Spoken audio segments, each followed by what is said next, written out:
Coucou, amis des petites oreilles. Je suis heureuse de te retrouver pour une nouvelle histoire. Mais avant de commencer, pense à partager et à t'abonner à la chaîne. C'est important. Je te remercie.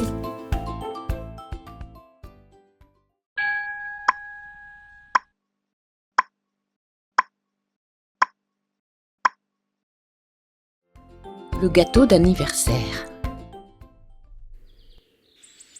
Au bout d'une rue se trouvait une vieille maison jaune au toit recouvert de tuiles et dont la grille du jardin grinçait. Une vieille dame y vivait toute seule. Arthur, Luna, Julie et Enzo jouaient souvent dans la rue en faisant beaucoup de bruit. « Moins fort !» disaient leurs parents. Mais les 4 enfants ne leur obéissaient pas et continuaient à jouer en criant et en hurlant. Un jour, leur balle atterrit dans le jardin de la vieille dame. Ils attendirent quelques instants, mais la vieille dame ne leur rendit pas la balle. Cela se reproduisit de nombreuses fois. Les enfants ne purent jamais récupérer leur balle.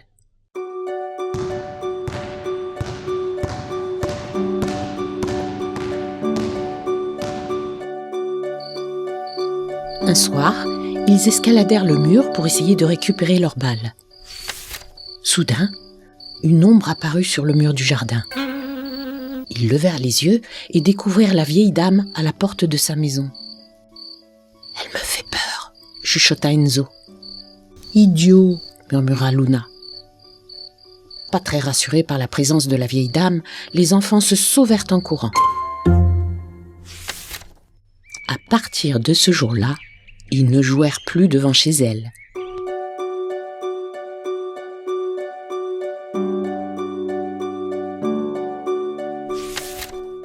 Un jour, les enfants virent le facteur s'arrêter à vélo devant chez la vieille dame pour lui remettre du courrier.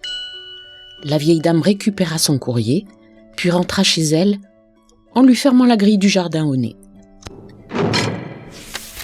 Le facteur s'apprêtait à enfourcher son vélo pour repartir lorsque Luna l'arrêta. « Qu'avez-vous apporté à la vieille dame ?» lui demanda-t-elle.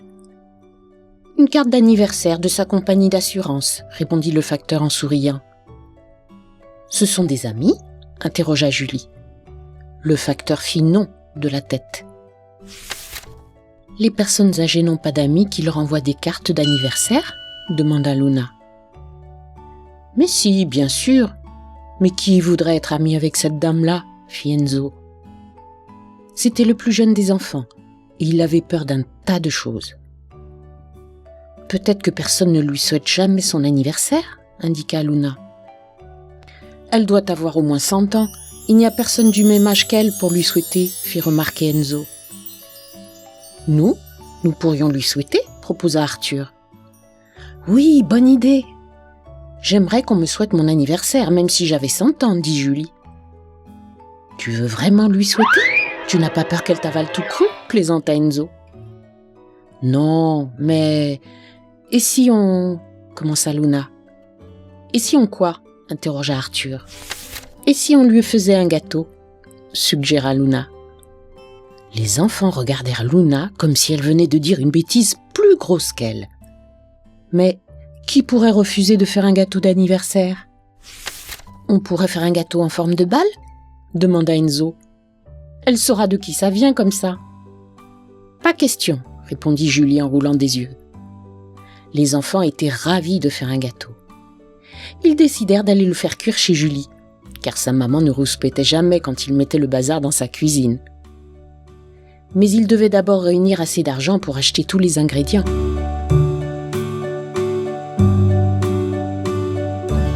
Quelle idée stupide de faire ce gâteau, grommela Arthur en recueillant l'argent de poche de ses camarades. Imagine si tu ne fêtais jamais ton anniversaire, fit Luna.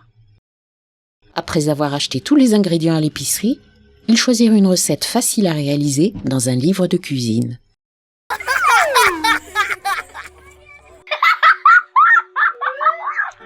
Les enfants s'amusèrent comme des petits fous.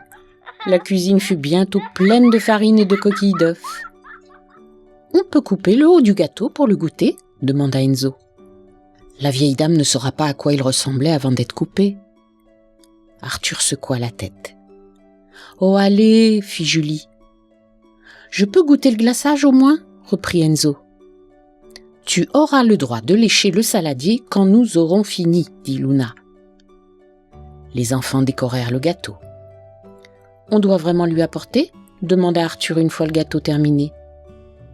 Maintenant qu'on sait comment faire, on pourra en faire un pour nous plus tard. Mais aujourd'hui, c'est son anniversaire à elle, indiqua Luna.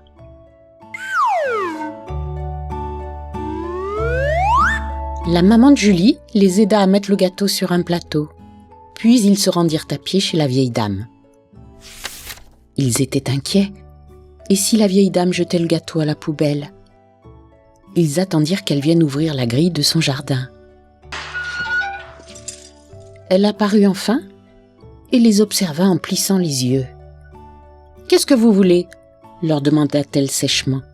« Joyeux anniversaire, joyeux anniversaire, joyeux anniversaire, joyeux anniversaire. » « Joyeux anniversaire, madame !»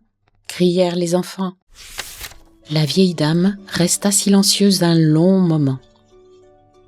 Puis elle ouvrit grand la grille et invita les enfants à entrer dans son jardin. Apeuré, Enzo entra en dernier et resta près de Julie. Les enfants reconnurent leurs balles entassées dans un recoin du jardin, mais ils n'osèrent rien dire. « Entrez !» dit la vieille dame en ouvrant la porte de la maison. À l'intérieur, les enfants prirent place sur le canapé après avoir déposé le gâteau sur la table basse. « Installez-vous, je vais chercher un couteau, » dit la vieille dame en quittant la pièce. « Un couteau ? Pourquoi ?» interrogea Enzo avec effroi. « Pour couper le gâteau, andouille, » répondit Julie. Les enfants regardèrent autour d'eux. Tout était poussiéreux et semblait laissé à l'abandon. « Regardez, c'est elle !» dit Luna en désignant des photos sur lesquelles la vieille dame était jeune et souriante. « Tu vois, elle n'a pas toujours eu 100 ans, » indiqua Julie à Enzo. La vieille dame revint dans la pièce avec des assiettes et un couteau. Les enfants retournèrent s'asseoir sur le canapé à toute vitesse. Elle coupa le gâteau et les servit. « Ce n'est pas parce que vous m'avez apporté un gâteau que je vous rendrai vos balles quand elles tomberont dans mon jardin, » leur dit-elle. Son ton n'était pas menaçant. Les enfants se regardèrent en dégustant leur part de gâteau. Arthur s'éclaircit la gorge. « Servez-vous une part de gâteau, madame, dit-il. Il est délicieux, c'est nous qui l'avons fait. » La vieille dame hocha la tête, puis mangea une part de gâteau. Quand ils eurent terminé de manger, les enfants se levèrent pour partir. « Prenez vos balles et filez, » leur dit la vieille dame.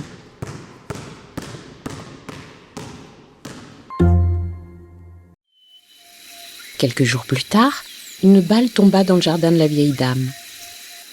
Elle grimaça de colère, puis elle sourit, ramassa la balle et la renvoya aux enfants.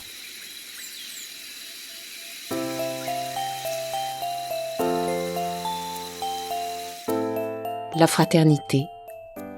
Regarde autour de toi et tu verras à quel point nous sommes tous différents les uns des autres. Qu'il s'agisse de la façon dont nous parlons, dont nous pensons ou dont nous regardons, nous ne sommes pas identiques. La fraternité est l'idée selon laquelle, même si nous sommes différents, nous sommes tous aussi importants les uns que les autres. C'est une idée de parenté et de soutien mutuel. Nous avons tous des émotions, des rêves et des espoirs. Nous ressentons tous la douleur, le bonheur, la colère et l'amour. La promotion de la fraternité entre les citoyens est l'un des principes fondamentaux de la vie. Nous pouvons tous nous rassembler pour ne faire qu'un, peu importe qui nous sommes.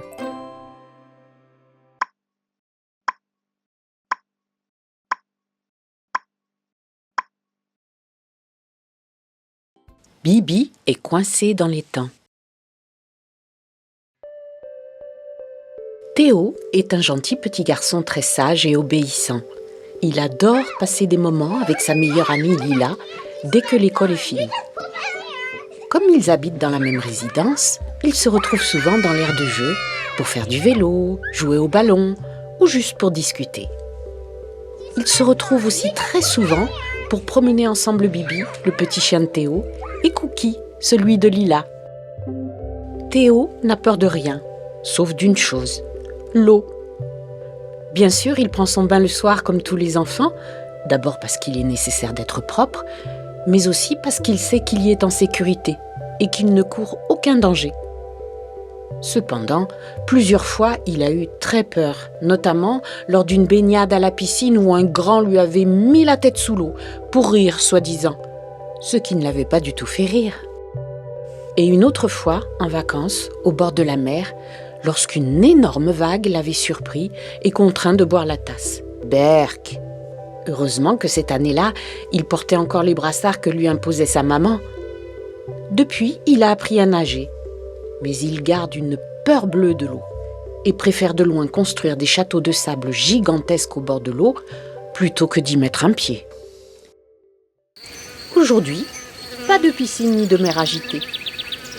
Le temps est au beau fixe en ce mois de juillet. L'année scolaire est terminée pour le plus grand bonheur de tous les enfants. Théo et Lila, accompagnés de Bibi et Cookie, ont prévu de faire une promenade durant l'après-midi dans le bois situé tout près de leur résidence. Cette petite forêt d'arbres magnifiques entoure un grand étang. C'est l'endroit idéal pour jouer et promener les toutous. Les enfants connaissent cet endroit comme leur poche. Il n'a aucun secret pour eux. Ils y ont fait du vélo des dizaines, peut-être même des centaines de fois. Tous les quatre partent donc en direction du petit bois. Bibi et Cookie reniflent les hautes herbes sur leur passage en agitant leur queue en signe de joie et d'excitation. Bibi et Cookie sont très bien dressés. Ils obéissent à leur maître et ne s'éloignent jamais trop loin. Théo a trouvé des bâtons et compte bien les lancer aux chiens pour les amuser. Bibi et Cookie adorent courir rechercher les bâtons et les rapporter fièrement à leur maître. Le petit groupe continue de marcher tranquillement dans le bois et s'amuse beaucoup ensemble. Les deux enfants prennent leur temps. Ils sont très heureux de leur journée. Ils parlent de tout et de rien. Soudain, ils se retrouvent dans un coin particulièrement tranquille du bois. C'est une petite clairière au bout de laquelle se trouve l'étang, entouré d'une végétation luxuriante et peuplée d'oiseaux qui gazouillent. Ils restent quelques instants dans cet endroit calme pour jouer avec les chiens. Les deux amis lancent des bâtons de plus en plus loin. Mais les toutous sont trop forts. Ils retrouvent et rapportent les bâtons à chaque fois et ne semblent pas avoir envie d'arrêter de jouer. Les enfants enchaînent les lancers de bâtons en riant aux éclats. Quand subitement, Lila lance 2 bâtons si forts qu'ils disparaissent en direction de l'étang. Surpris par la distance du lancer, Théo et Lila attendent le retour des chiens partis aussitôt à leur recherche. Le temps passe et seul Cookie finit par revenir en aboyant sans cesse, l'air affolé, regardant en direction de l'étang. Théo, très inquiet de ne pas voir revenir son Bibi adoré, part en courant. Il est suivi immédiatement de Lila, se précipitant dans la direction que Cookie leur indique en les précédant. Arrivés sur place, ils découvrent à leur grande surprise Bibi coincé entre d'énormes branchages flottant à la surface de l'eau. Bibi aboie, apeuré et désespéré. Il semble complètement à bout de force. Il a voulu récupérer le bâton lancé par Lila, mais ne s'est pas rendu compte du danger et il s'est retrouvé piégé. Les enfants ne savent pas vraiment quoi faire. Ils savent cependant qu'il faut agir très vite et que ça va être compliqué. Théo, bien qu'ayant appris à nager, a toujours très peur de l'eau, tandis que Lila, elle, ne sait pas nager du tout. Il faut faire vite quelque chose. Mais quoi ? De plus, je ne vois personne pour nous aider, dit Théo qui se creuse la tête. Tu sais un peu nager ? Demande Lila à Théo. Oui, je me débrouille, mais je déteste l'eau, tu le sais bien. Les laisse, elles sont longues. on les attache entre elles et ensuite on les attache à ton bras. Comme ça, si tu as un problème, Cookie et moi, on te tire hors de l'eau. Ne réfléchis pas, Théo. Il faut sauver Bibi, crie Lila. Inutile d'utiliser les laisses, répond Théo. Je dois me dépêcher, Bibi est en danger. Tu as raison, dit Lila. Vas-y de suite. Même s'il ne supporte pas l'eau, Théo doit absolument sauver son chien. Il décide donc de ne pas se poser de questions. Et puis ici, ni vague, ni de plus grand qui va lui mettre la tête sous l'eau. Ça va aller, se répète-t-il à lui-même. Il enlève sa veste et ni une ni deux, Théo saute dans l'eau. Heureusement qu'il fait chaud. L'eau n'est pas très froide. Même s'il a presque pied, il préfère nager jusqu'à Bibi pour aller plus vite. Il faut qu'il nage encore et encore. Allez, encore quelques mètres pour récupérer Bibi. Allez Théo, vas-y, tu vas y arriver, crie Lila accompagnée des aboiements de Cookie. Ça y est, après quelques dernières brasses imparfaites, il arrive tant bien que mal jusqu'à Bibi qui jappe de satisfaction. Théo déblaye quelques branchages, passe un bras sous son chien pour le maintenir hors de l'eau et repart aussitôt en nageant en direction du bord pendant que Lila et Cookie les encouragent de toute leur force. Ouais, crient les enfants, pendant que Bibi montre toute sa reconnaissance à son maître et sauveur, avec des sauts de joie et des léchouilles. Quel bonheur d'être vivant et au sec. Bibi est sauvé, Théo est heureux et fier, car il a vaincu sa peur de l'eau. Il doit aussi cet acte de courage à son amie Lila et à son chien Cookie, car sans eux, le sauvetage n'aurait peut-être pas réussi. Les deux enfants sont heureux et ont hâte de raconter cette aventure à leur famille. Ce qui est certain, c'est que Théo va faire la fierté de ses parents. En attendant, il est temps de rentrer, car la nuit commence à tomber. Et voilà, c'est terminé. Il y a des moments dans la vie où il faut réfléchir et se décider rapidement, sans toutefois oublier ses limites et ses capacités. Ces moments rares nous font grandir, ils permettent de nous découvrir et parfois de dépasser nos peurs ou nos faiblesses. Vivre ces moments avec les autres permet aussi de partager des émotions fortes et de renforcer les liens d'amitié et d'amour entre les personnes et aussi avec les animaux.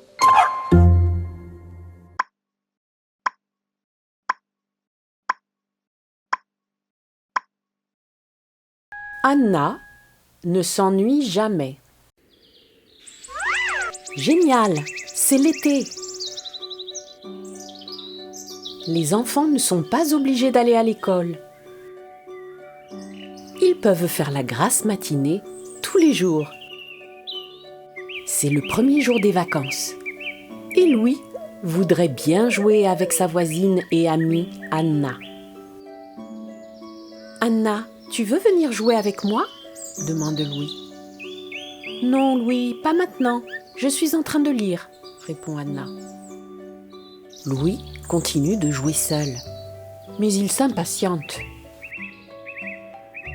Allez, Anna, viens jouer avec moi, implore Louis. Non, Louis, je t'ai déjà dit que je suis en train de lire, répond Anna. Le soleil va bientôt se coucher et Louis en a assez de jouer tout seul. Mais viens chez moi, Anna, enfin, s'écrie-t-il. J'ai plein de jouets. Je suis toujours en train de lire un livre, Louis. Louis est contrarié. Mais qu'est-ce qu'il a de si intéressant, son livre ? Je voudrais bien le savoir, pense-t-il. Louis s'approche de l'arbre sous lequel Anna lit. Qu'y a-t-il dans ce livre ? Demande-t-il. Je suis en train de sauver une princesse, explique Anna. Ah bon ? Où ça ? S'écrie Louis. Montre-moi. Aussitôt dit, Anna lui raconte les mésaventures d'une malheureuse princesse qu'il faut à tout prix sauver des griffes d'horribles monstres. Louis et Anna se retrouvent alors dans l'histoire à lutter tous les deux contre des monstres. Après un rude combat, ils parviennent finalement à sauver la princesse. Après cette première expérience de lecture, Louis a décidé de passer le reste de l'été chez Anna et de lire des livres avec elle, parce que c'est trop bien, pense-t-il. C'est ainsi qu'ensemble, ils vont vivre de nombreuses et folles aventures tout l'été. Grâce à tous les livres d'Anna, impossible de s'ennuyer.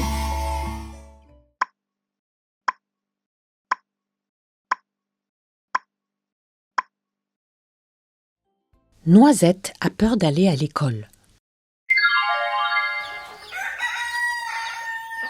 Noisette, l'écureuil et Maï sont amis depuis toujours.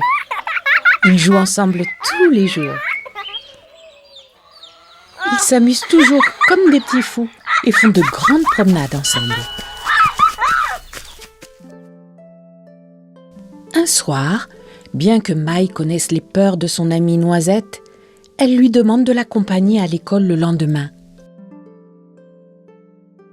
Mais Noisette a très peur de quitter le village. L'école est tellement loin.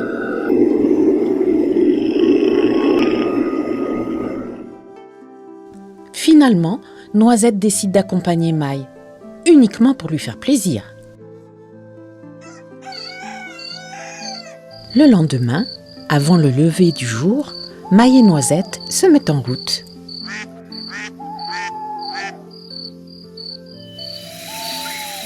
Malgré la nuit noire, ils doivent gravir les montagnes.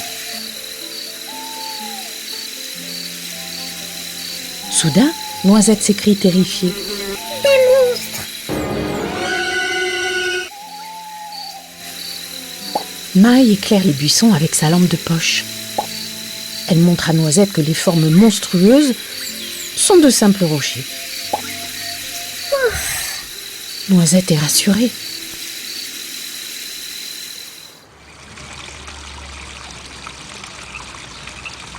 Les deux amis poursuivent leur chemin. Ils parviennent bientôt au bord d'une rivière en creux. Faisons demi-tour, Suggère Noisette effrayée. nous ne pourrons jamais traverser. Maï réfléchit un instant et soudain s'écrie. Je sais comment traverser. Elle prend Noisette dans son sac, s'élance et franchit la rivière en sautant de rocher en rocher jusqu'à l'autre rive. Ils ont été courageux, mais Noisette, qui est trempée, dit en pleurnichant. Je veux rentrer à la maison.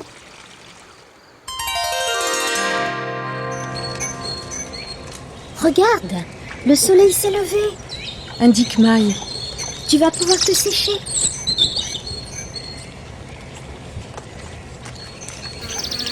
J'adore cet endroit.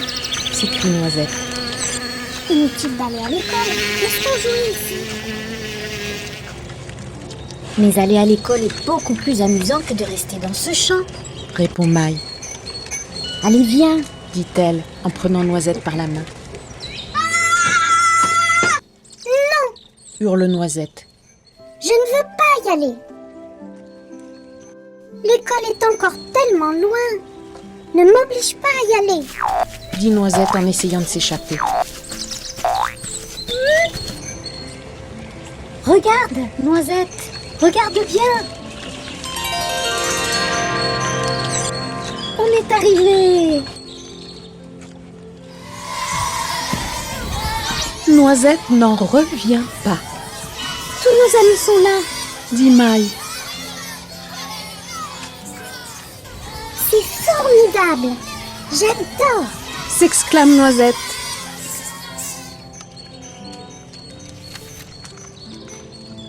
Après une belle journée d'école, Noisette a oublié ses peurs. C'est décidé. Noisette adore l'école. Il y retournera dès demain.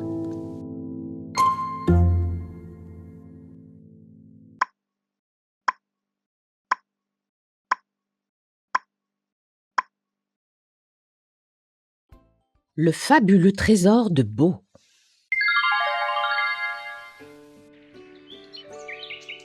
Bo et Bruni, son petit chien, étaient sortis faire une promenade. Théo et Tom les attendaient dehors. Théo commença à se vanter de son nouveau jouet. « Mon père l'a acheté en ville. C'est le plus beau bateau du monde. »« Oui, ton bateau est un véritable trésor, dit Tom. »«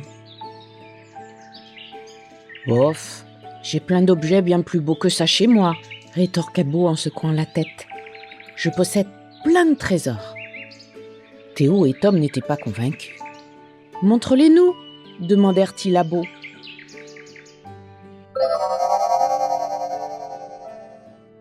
Bo rentra chez lui en courant et farfouilla dans son coffre à jouets. Il ne contenait rien d'extraordinaire. Tous ces jouets étaient ennuyeux. Il lui fallait trouver des trésors ailleurs. Bo se précipita dans le jardin et vit la plante en pot de son grand-père. « Papy adore cette plante, » se dit-il. « C'est sûrement un trésor. » Et il l'emporta dans sa chambre. Bo se précipita dans la cuisine et fouilla dans le placard de sa grand-mère. « Mamie adore ces objets rigolos, » se dit-il. « C'est sûrement des trésors. » Et il les emporta dans sa chambre. Bo se précipita dans le salon. « Papa adore ce jeu, » se dit-il. « C'est sûrement un trésor. » Et il l'emporta dans sa chambre. Bo se précipita dans la chambre de sa sœur. « Natacha adore ses livres, » se dit-il. « C'est sûrement des trésors. » Et il les emporta dans sa chambre. Bo se précipita dans la chambre de sa mère. « Maman adore ses maquillages, » se dit-il. « C'est sûrement des trésors. » Et il les emporta dans sa chambre.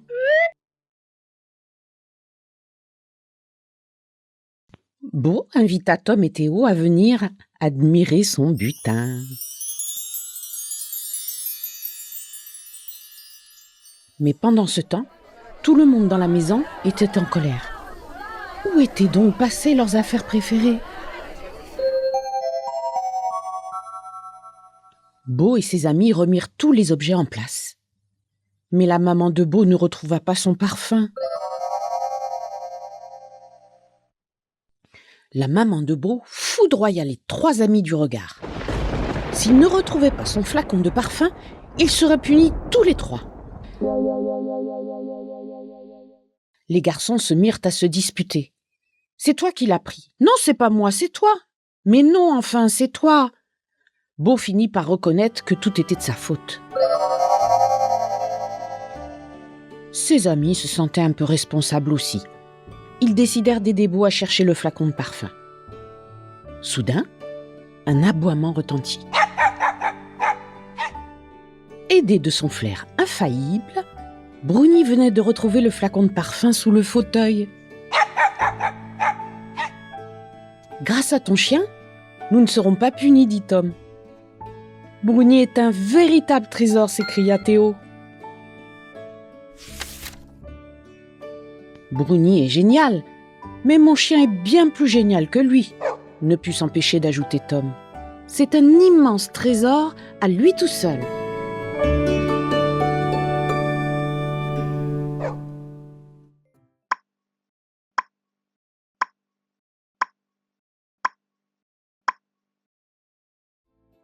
Un trou dans la galaxie. Nous sommes en 2063 sur la planète Terre. La famille de Maya est propriétaire d'un vaisseau spatial dernière génération. Mais Maya n'a pas le droit de s'en servir sans une personne adulte. Ava aimerait beaucoup voir la planète Pluton. C'est la meilleure amie de Maya. Elle est passionnée par tout ce qui concerne l'espace et l'astronomie. Elle voudrait que Maya l'emmène vers Pluton. Mes parents seront furieux, s'inquiète Maya. Ils sont partis pour le week-end et Pluton n'est pas si loin. Nous serons de retour avant qu'ils ne reviennent, promet Ava. Maya accepte malgré ses craintes. Son frère, Ronan, insiste pour se joindre à elle.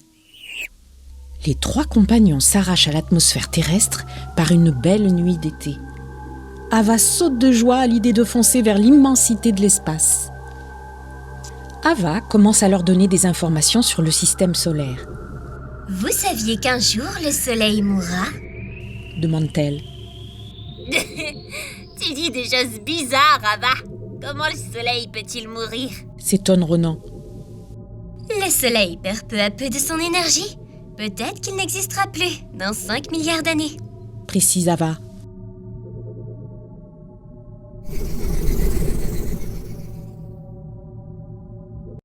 Tout à coup, un bip continu retentit. Alerte de niveau 5. Un gigantesque objet se trouve dans la trajectoire du vaisseau, dit la voix de l'ordinateur de bord. Nos 3 amis regardent l'écran. Mais je ne vois rien du tout. Dit Ronan. Regardez! S'exclame Maya. Les étoiles de la ceinture d'Orion ne sont plus dans leur alignement normal. Ava s'étrangle. Je crois que nous allons vers un trou noir. Un quoi? Demande Ronan surpris. Ava explique à Maya et Ronan. Si une étoile plus grande que le soleil meurt, elle devient un trou noir. Trou noir confirmé. Taille estimée à 2 fois celle du soleil. Distance estimée 5 km avant point de non-retour. Alerte. Dépressurisation atmosphérique. Évacuation immédiate du personnel. Il faut absolument nous éloigner. Maintenant, si nous atteignons le trou noir, nous serons engloutis pour toujours. S'exclame Ava affolée. Mais pourquoi? Demande Ronan inquiet. Sauvons-nous vite avant tout. Dit Ava effrayée. Maya, elle aussi, tremble comme une feuille. Elle hurle des commandes à l'ordinateur de bord. Pleine puissance, accélération maximale pour s'éloigner du trou noir. Mobilise toute l'énergie du vaisseau. Mise à feu des boosters d'urgence. Mais l'attraction demeure trop forte. Trou noir en approche. 4 km avant rencontre. 3 km. 2 km. Soudain, l'ordinateur annonce. 1 km. Pleine puissance. Vaisseau stabilisé à 500 mètres de la rencontre. Stabilisé.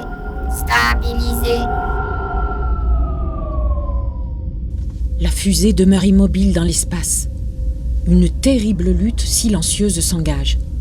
D'un côté, le terrible champ gravitationnel les tire vers le trou noir.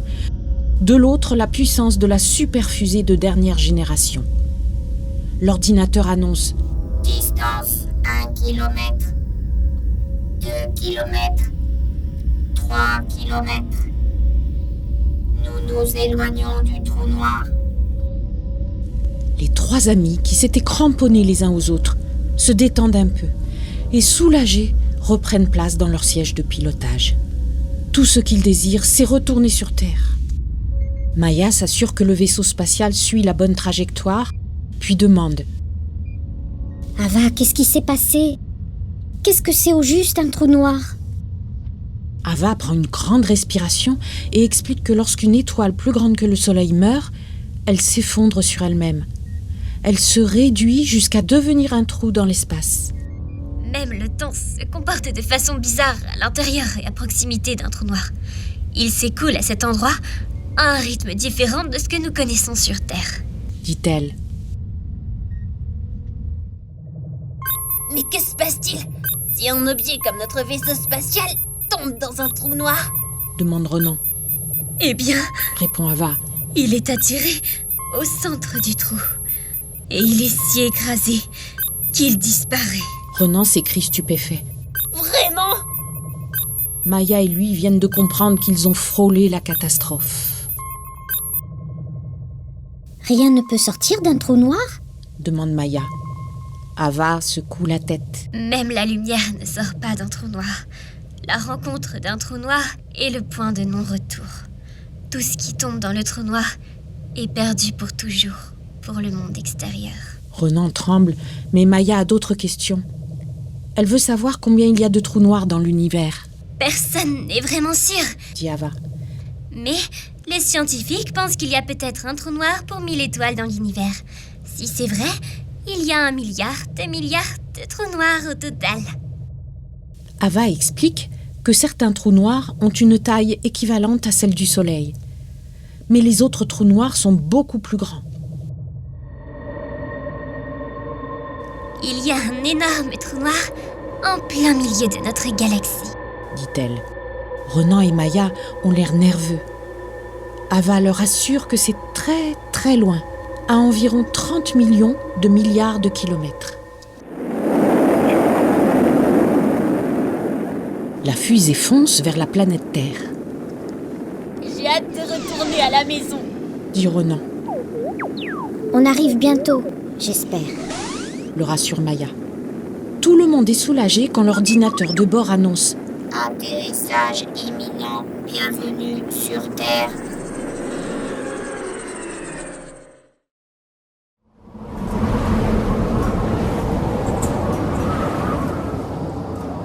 Tous les trois se précipitent hors du vaisseau spatial et arrivent dans le jardin de Maya et Renan.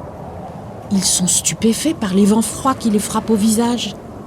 On est bien parti quand il faisait super chaud. Je croyais que nous n'avions été absents que quelques heures.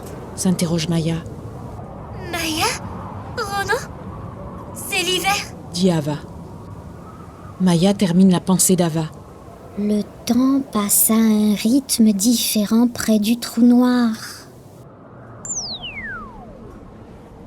Pendant le temps passé à échapper au trou noir, 6 mois s'étaient écoulés sur Terre.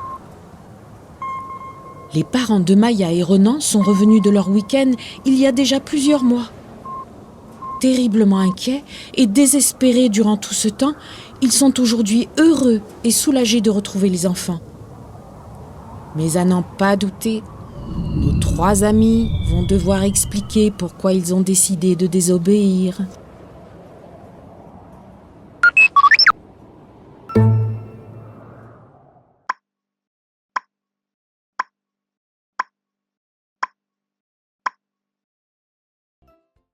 Paul découvre l'égalité filles-garçons.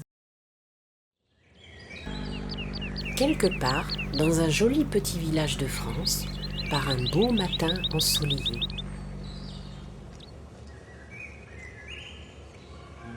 Il est 7 heures, Léon se réveille tout excité, car aujourd'hui, c'est une journée spéciale. Il va à l'école retrouver ses amis et surtout assister à un joli spectacle de marionnettes. En arrivant devant l'école, il retrouve Zoé, sa meilleure amie. « Bonjour Zoé, tu vas bien aujourd'hui ?» demande Léon. « Bonjour Léon, oui je suis très contente et impatiente de voir les marionnettes. » En attendant l'heure du spectacle, ils jouent avec des cubes qu'ils empilent en équilibre. « À toi de jouer Zoé, dit Léon. Fais attention, la tour ne doit pas s'écrouler. » « Regarde bien, dit Zoé, je vais faire aussi bien que toi. » Soudain, leur copain Paul s'approche et dit « Léon, tu devrais plutôt jouer avec les voitures. Les cubes, c'est pour les filles. » Zoé fronce les sourcils et répond « Mais non, Paul, chacun peut jouer avec ce qu'il veut, que ce soit des cubes, des voitures ou des poupées. » Léon hoche la tête car il est d'accord avec Zoé. Paul est un peu étonné de la réponse de Zoé. Il réfléchit un court instant et dit « Oui, vous avez raison les amis. Chacun peut jouer à ce qu'il veut après tout. » Ils décident alors de jouer ensemble sans se soucier de ce qui est pour les garçons ou pour les filles. Enfin vient le grand moment du spectacle de marionnettes. Tous les enfants de l'école s'installent en silence.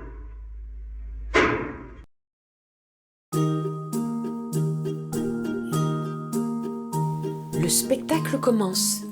La voix de Madame Rose, la marionnettiste, raconte l'histoire de Lily, une fille qui rêvait de devenir pilote d'avion, et de Max, un garçon qui adorait la danse classique. « Mais les avions, c'est pour les garçons ?» dit Max à Lily. « Pas du tout. Tout le monde peut piloter un avion. Et tout le monde peut danser, même les garçons, répond Lily, déclenchant plusieurs réactions dans la salle. Allons les enfants, restez attentifs. Nous parlerons de tout cela après le spectacle, dit la maîtresse depuis un coin de la salle.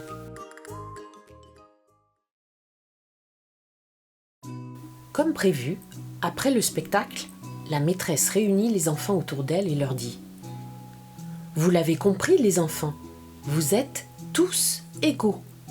Aucun métier n'est réservé aux filles ou aux garçons. Vous pouvez choisir ce qu'il vous plaît. L'important, c'est d'être heureux. » Au fond de la salle, Léon et Zoé se regardent avec un sourire complice. « C'était super ce spectacle, dit Léon. Nous avons tous appris que les filles et les garçons sont libres de choisir leur métier. » « Oui, et aussi leur jeu, dit Zoé. Même Paul le sait maintenant.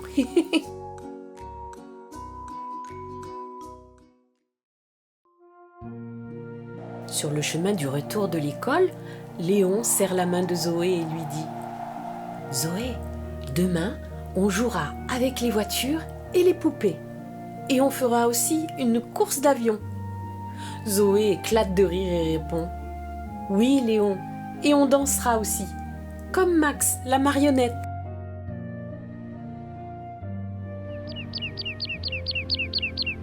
La journée touche à sa fin.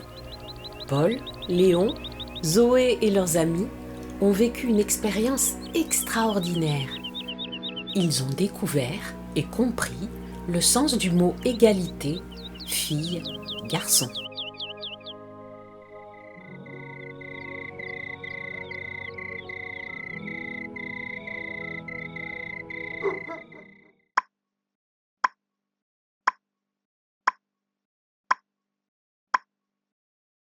Théo, l'apprenti peintre. Théo adore dessiner. Sa maman est artiste peintre. Son papa est professeur d'art plastique. Il manque des doigts à la main droite de Théo. Mais cela ne l'empêche pas de rêver de devenir peintre et de pouvoir créer de magnifiques tableaux. La maman de Théo l'a inscrit dans un cours d'art plastique pour enfants. Le professeur de dessin demande à la classe de représenter un zoo. Les élèves sont très contents. Ah ouais! Noé veut peindre des paons. Tim adore dessiner des chats. Ben veut dessiner un ours polaire. Lola est curieuse. « Tu veux dessiner quel animal ?» demande-t-elle à Théo. « Je veux dessiner tous les animaux » répond Théo. Tim taille des crayons. « Tu préfères utiliser des pinceaux ou des crayons de couleur ?» demande-t-il à Théo. « Je vais utiliser les deux » répond Théo.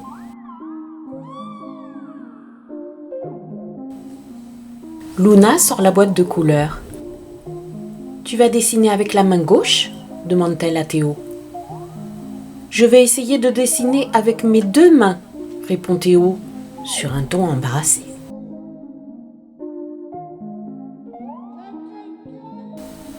Luna mélange les couleurs.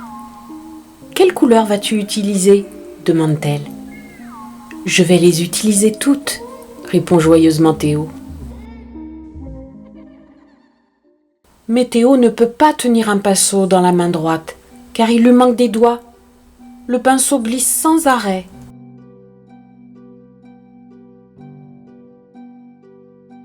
Théo essaie de peindre un poulet. Mais bientôt, sa main est pleine de taches de peinture.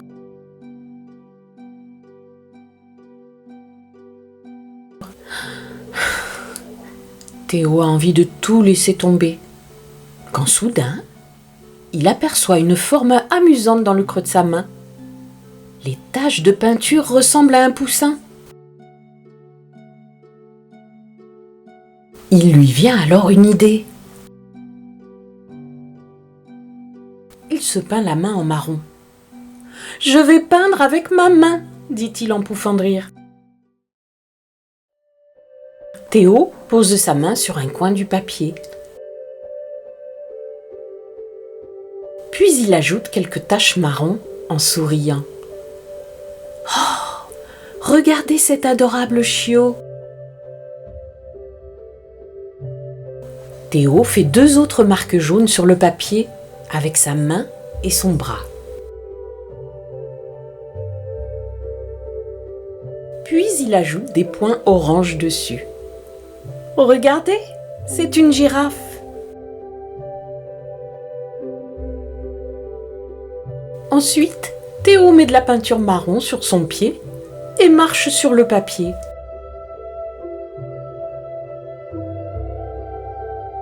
Il ajoute quelques traits. Trop cool! Un ours adorable apparaît. Théo recouvre ensuite ses talons de peinture bleue et rose et les tamponne sur le papier. Il ajoute quelques traits et des oiseaux de toutes les couleurs apparaissent alors sur le papier.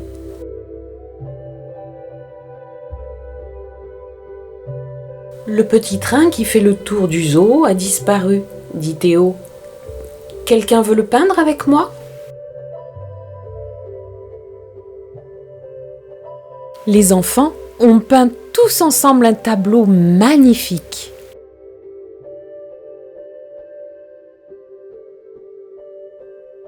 C'est la classe la plus cool du monde, dit Théo avec fierté.